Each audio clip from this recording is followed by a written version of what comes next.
When I was about 16 years old, I used to hang out with my best friend Joe most days after school. It became not unusual for me to spend the majority of my days there. After school and on the weekends, I'd get home very late because of this. My family would usually already be in bed by the time I arrived. Joe lived on the other side of town, so the walk home was quite long. In order to get there as soon as possible, I always had to cut through this large cemetery in order to shave several minutes off of my journey. This happened to me late on a Saturday night. I'd been over at Joe's playing video games together for hours. We'd gotten pretty invested in the game, and before I knew it, it was already 2 a.m. It was too late to get in touch with my parents and ask permission to spend the night, so I headed home on my own. I guess most people might have thought the dark and quiet walk home was pretty damn creepy, but I didn't think twice about it. I didn't really get scared very much at that time. Hell, I walked through a graveyard on a regular basis. I was about a quarter of the way through said graveyard when I began to hear a strange series of noises that caused me to jump in my skin. It sounded like someone was yelling. Then there was a really loud sound, as if something had been cracked or broken. The third sound was a loud guttural noise that sounded like a human being growling or just making a loud noise out of frustration. I'm not sure how else to describe it, but right after I heard these noises, everything went quiet once again. I kept making my way through the cemetery, only now very freaked out for the first time in a long time. As I walked along, I had to keep very aware of what was going on around me. After hearing those noises, I hadn't heard anything else for a while. I was coming towards the very end of the graveyard when I heard something else. This time, however, it sounded like someone nearby was giggling. It continued. I had to walk in the direction of it to leave. When I came upon the source of the laughing, I was really shocked at what I saw. There was a tall monument, and a boy, probably only a couple of years younger than me, was sitting on top of it, swinging his feet back and forth. As I looked closer at him, he looked like he was injured or something.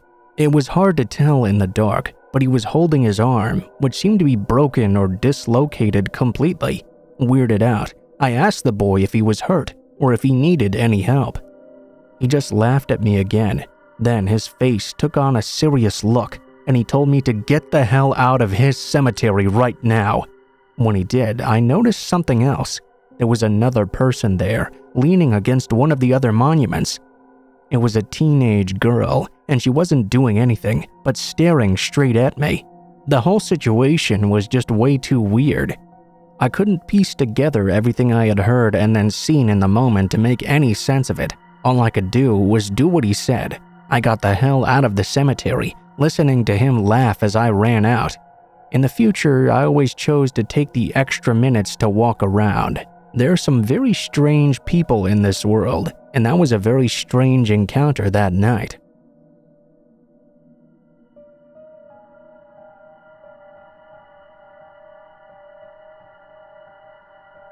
When I was a teenager, I got a job at a local restaurant in order to save up money to buy myself a car. Because I was in school and had to work the night shift often, I wouldn't get out of the place until well after midnight.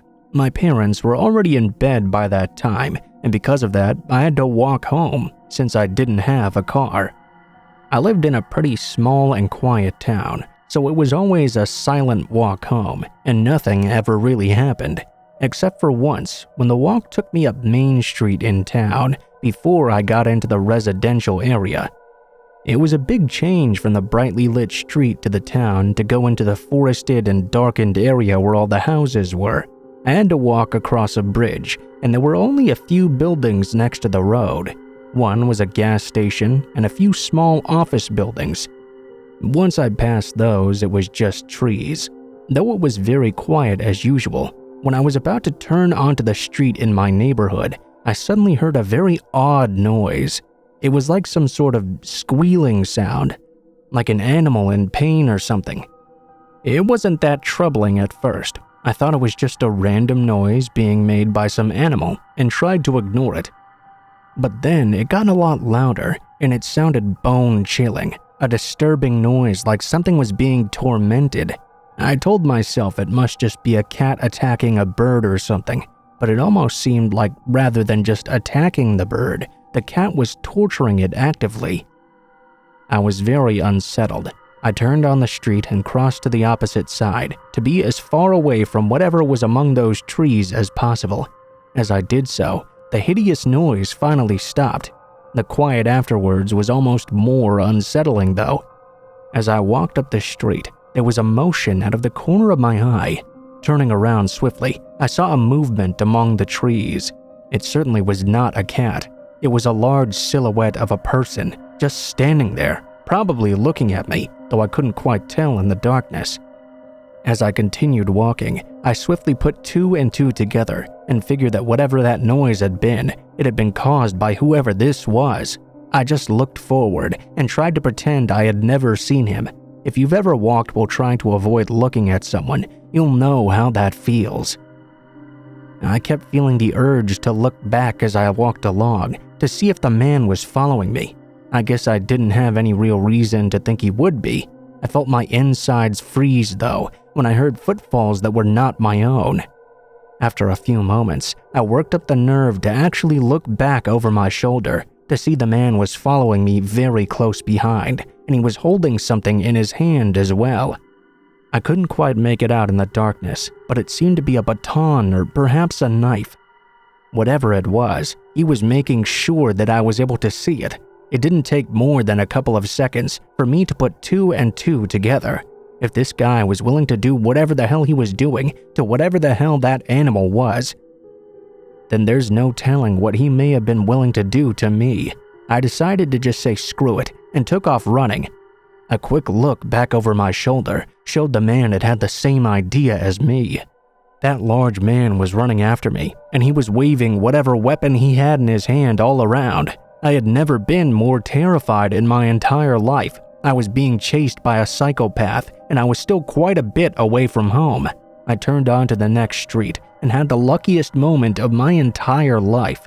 Even though it was well past midnight, there was a house with a porch, and about 5 men were on the porch sitting around and drinking beer. They immediately noticed what was going on, and I ran over to them, screaming for help. The guy chasing me faltered a bit and stopped when he noticed those guys. He didn't leave at first though. He just stood there as I told the men he was trying to hurt me. One of them opened the front porch door and grabbed what appeared to be a shotgun. The guy chasing me stood there looking for a few moments before perhaps trying to decide if the porch guy really meant business. I guess he soon decided that he did though, because he turned around and ran back into the woods and left. I told the guys everything that had happened. They all got curious and wanted to go see what the guy had been doing amongst those trees in the first place. We went to go look, but I don't think you really want to know what we found. It was disgusting.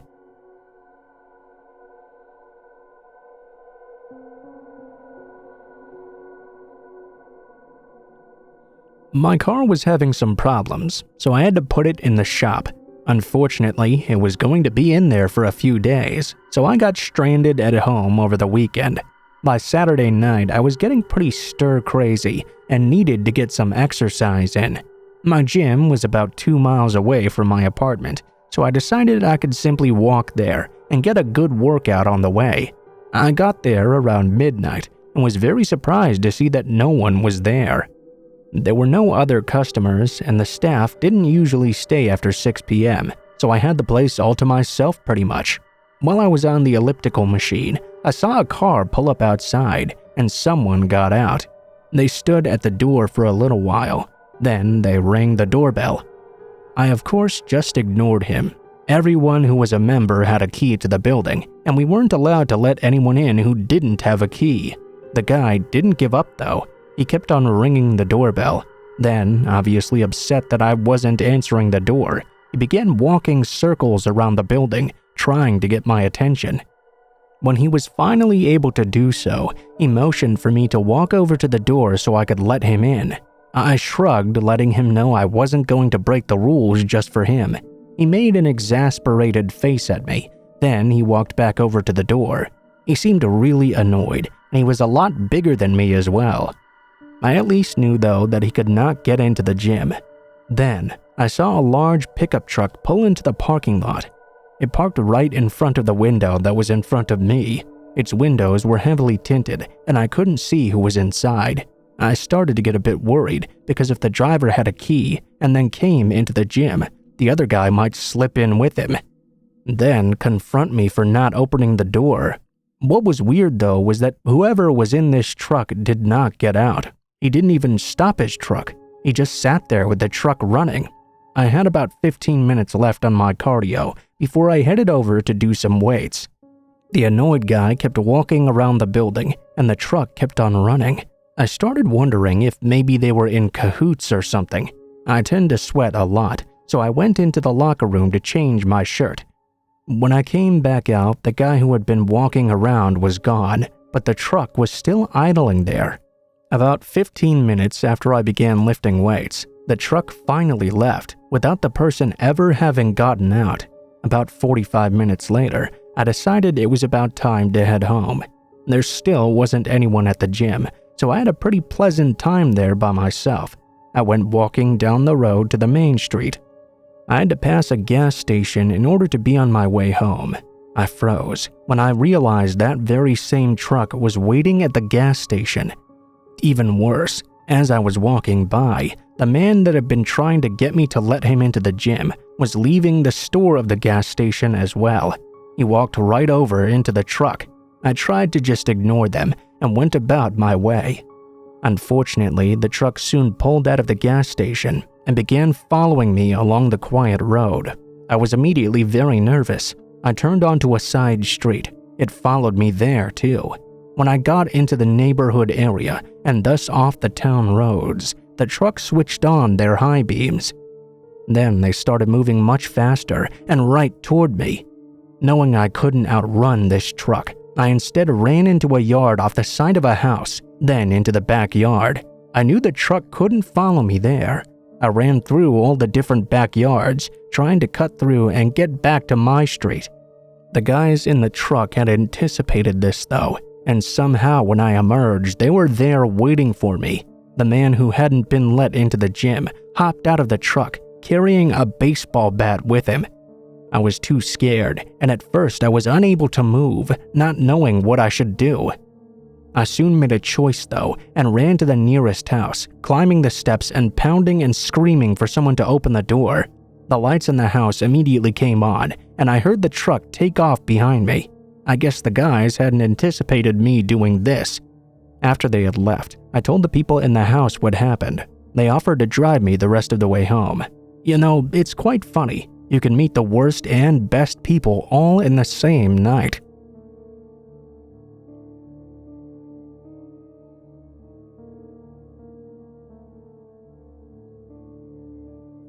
I think I have a stalker. Well, had one at least. I'm an Israeli high school student. I have long brown hair, I'm about 179 centimeters tall, and weigh 68 kilograms. My encounter started in October of 2022 on a Jewish holiday called Yom Kippur. It translates to Day of Repentance.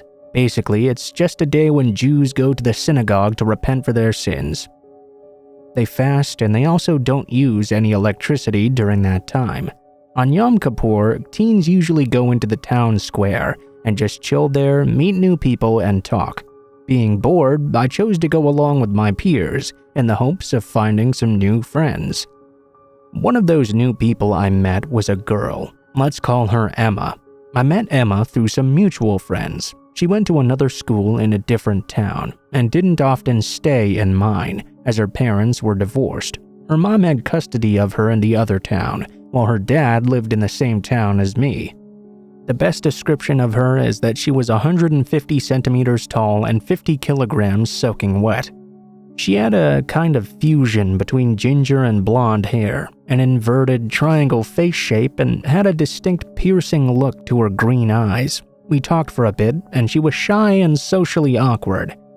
Eventually, I made up some bullshit excuse about my parents wanting me home, as it was getting quite late.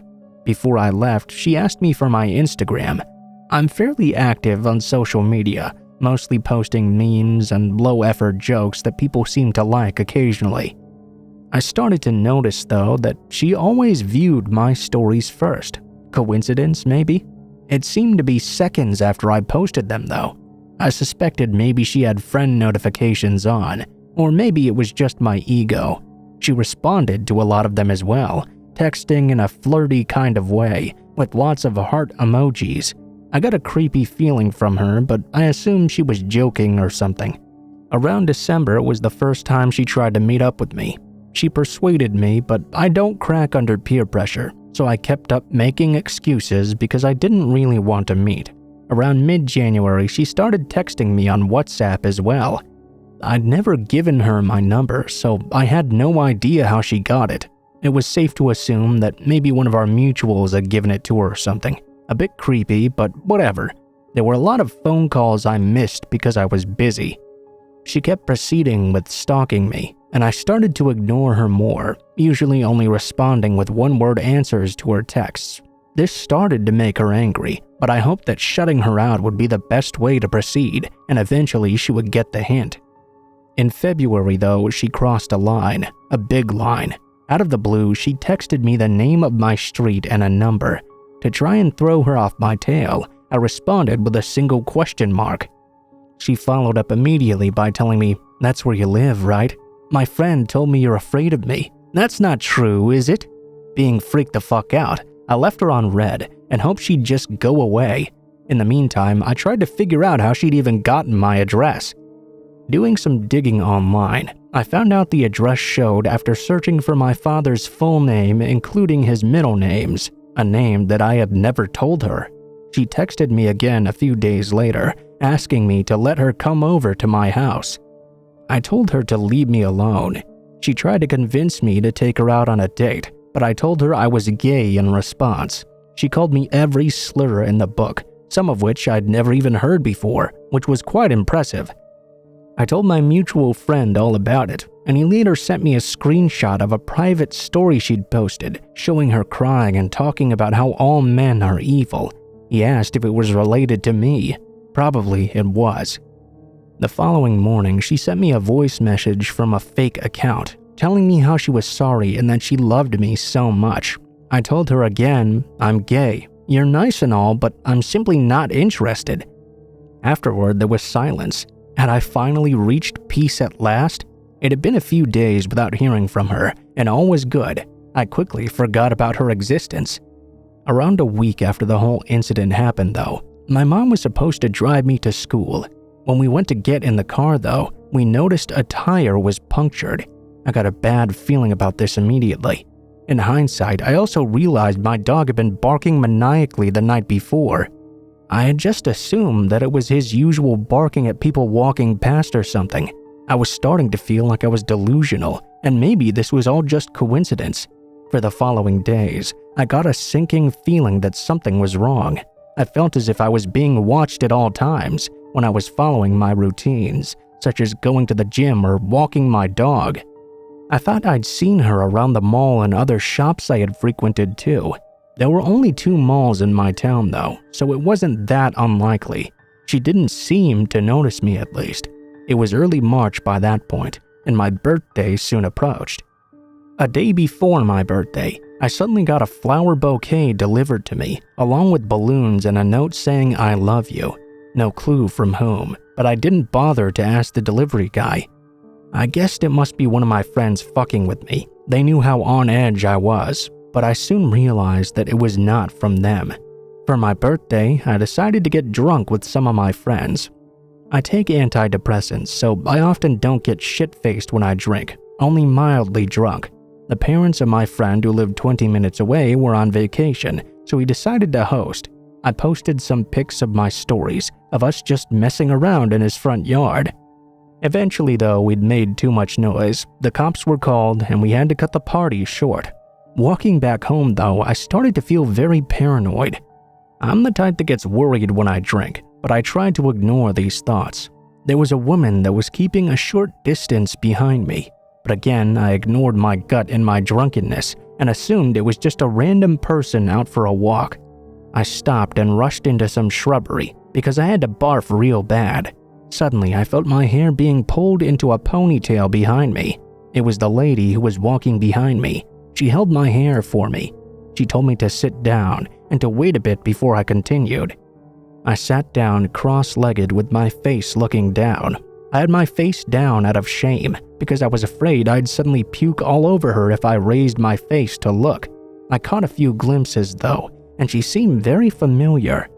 She began to get very touchy, but I was a bit out of my senses in the moment, as you could imagine. She was getting really touchy though, and started moving her hand down to my nether regions. I finally told her to stop. I looked her in the face to try and confront her when I suddenly figured out exactly who this was. I'd assumed that maybe she was a neighbor or a local to the area or something, but it clicked even in my drunken state. It was Emma. She was dressed differently and had her hair done a different way, but her eyes gave her away. I tried to get up, but I just couldn't. I was too dizzy. She grabbed my shoulder. I told her to leave me alone. She put her hand under my chin, and that was it. I don't remember why, but I just reflexively punched her. It was one punch with the weak power of a drunken man, but a punch to the throat is still a punch. She backed off. I stumbled away and cried on the way home. I'm a pacifist and I've never punched another person. It was against my morals. I still feel guilt about it, even though all she's done to me. The next day, I got a message from an unknown number telling me I'm a dead man and they were going to kill me. Ever since, nothing's happened though. I'm still paranoid. It's nearly June and I haven't heard from her since March, but I still can't let that wary feeling go.